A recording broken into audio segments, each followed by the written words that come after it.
Hey, I like season 2. I didn't say you were great in season 2. You had an awesome run. Comment on my season that I like season 2. Just let season 2 let it really rough on me. Yeah, I can say I can have my own. Oh, I thought you were saying season 2 is kind of because I said I'm saying personally for myself. It was a bit of a biatch of season 2. I lost my heart. Season 5 to date. That was cheesy. It was meant to be. Alright, thank you guys for being part of our show. That's like an endless delight to all of us, first of all. And then my question, I think, is kind of a traditional con question, so we may have been asked it before, but I just want to know which Hogwarts house you would sort each of your characters into. Which Hogwarts house you would sort each of your characters into.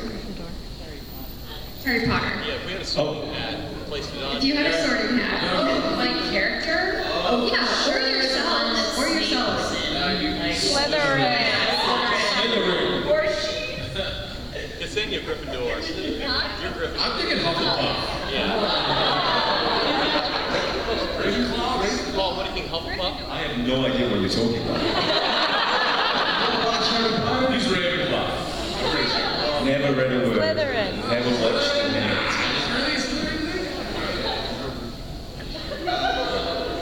I don't even know if Dyson's in that house. He's in the woods with the centaurs. Thank you, guys. Okay, so my question is, if you were to take your character and put it into another sci-fi fantasy realm to either kick ass or to just enjoy that world, where would you put your character and what would you do? I don't think I'd be any good in like Star Trek. I have no purpose. But I don't know.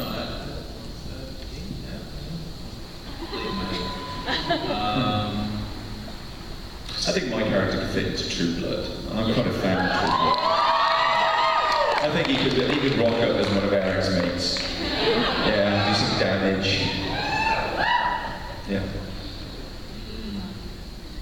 I mean, I do The Walking Dead. I would absolutely do. Part of The Walking Dead, I just would be in it because I'm obsessed with it. But Tamsin would fit, I guess Vikings, probably, since she's a walker. Yeah, I don't know. Dyson. I'd like to see Dyson kick ass in Twilight World. And just rip all the girls out of the wolves. Or Game of Thrones. Like, be my own. Wars, man. Yeah, be my own war. So where would you put the human? You guys tell me. You could go on Supernatural, yeah. You could go on Buffy. Agents of S.H.I.E.L.D. No, you're not Game of Thrones. She lasts like half an episode. Everyone dies, like, I don't want to be a part of that. Hey, I'm an expert in that, okay? Thank you. Yeah, that helps me. You were trying to figure out how to get on Star Trek. Hale should be on Grimm. Oh, Grim is on. Yeah, Yeah, absolutely. Or Steve Hollis for that. I like Grim. Yeah. It's a good call. Crowd participation, I love it. So my question is more of a personal question than a question related to your character. I just want to know your favorite brand of beer. Brand beer. This is for tomorrow, so This is actually, what kind of booze would you like us to bring tomorrow? All right. Or I want to know if the one that I brought to Kris and Casey was okay today. Well, Paul ended up drinking it. That is not okay. Yeah, I mean, Casey's not drinking beer right now. It was delicious. No one asked me if I was actually drinking beer right now. He just took it.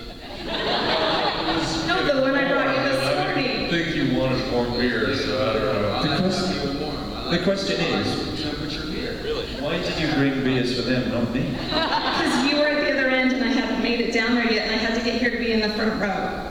Well, you have to go get me a beer. Well, I will if you tell me what brand. That's why I was asking. Oh, I love the Unita, I love the local Utah beers, and there was one we had which was... it was the 834 Stout. Yeah, it was amazing. You do good beers in Utah. Yeah. We've been keeping local the whole time.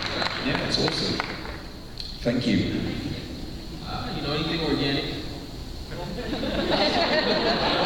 Organic beer? No, okay, thanks. Organic warm beer. That's what you're saying? Organic room temperature beer.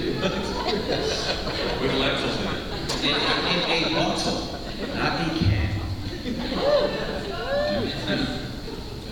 Well, since this is a panel about relationships, if you were a writer and you could go in and mix things up, are there any pairings of characters that aren't paired up now that you would think would be fun to be paired up?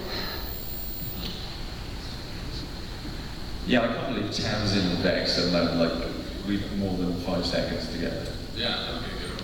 Because they're such, I mean, they're real, bitches at the end of the day, aren't they? I'd like to see a scene where they both give it out to each other. That'd be fun. Really hammer away at the insults. Like we do in real life, basically. So is it more of a bromance, or could there be a romance event? No romance. Just romance. I think those two, yeah.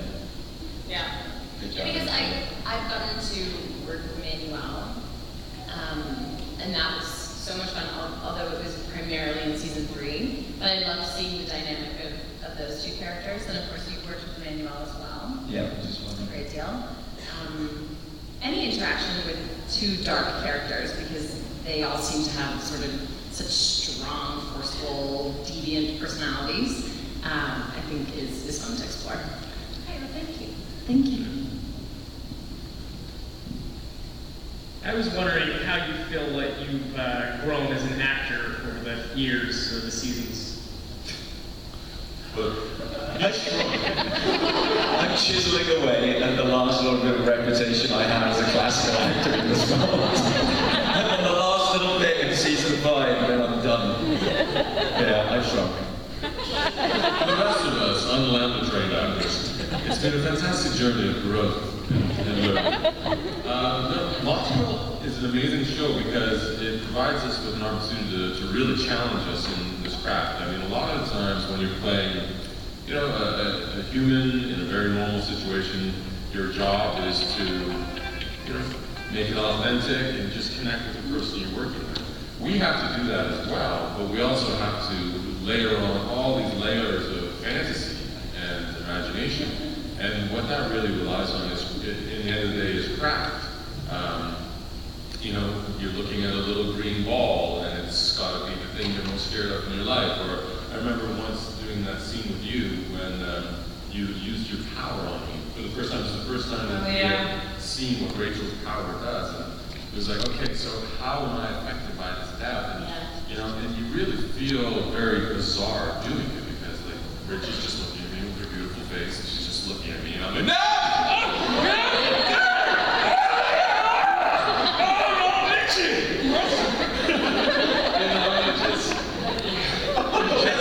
You're just putting stuff out there, and you hope it sticks. And the journey has been really learning what does stick and what doesn't, and how conviction and believing in this imaginary thing that we're making up is enough. And that's a very powerful tool for all of us as actors. So Lost Girl's really, I don't know, I feel like I'm stronger than ever. Plus, the styles of acting you get to do, like in so many shows, you're very stuck in one realm, and it's very narrow. But in this show, in one episode, or sometimes one scene, you can go through like 4 different styles of kind of acting almost for television and film, and it's a real skill to try and acquire that. It's not easy, and you don't get to exercise it. So I think we're kind of really, really lucky as actors to be able to do that on screen in a show that people like. You said this the other day, and I felt the same way, that Lost Girl really gave us both a venue to be funny, because I had never thought I was funny either. But I also learned a lot from you about humor. And that's one of the great things on the show, is sort of getting the chance to develop relationships and work with people and learn from them. And I've deeply, deeply appreciated that as an actor.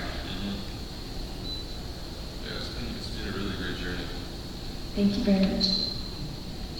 Yeah, I couldn't have said that.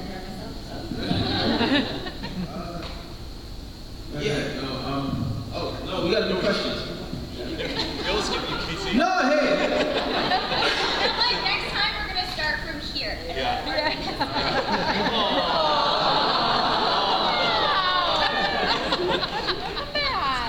You got to jump in. You were quiet too long.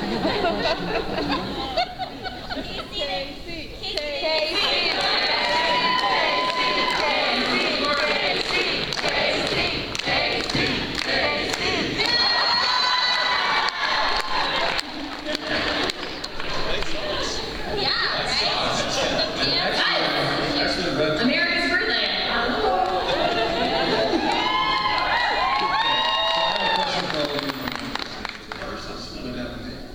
Yesterday, I was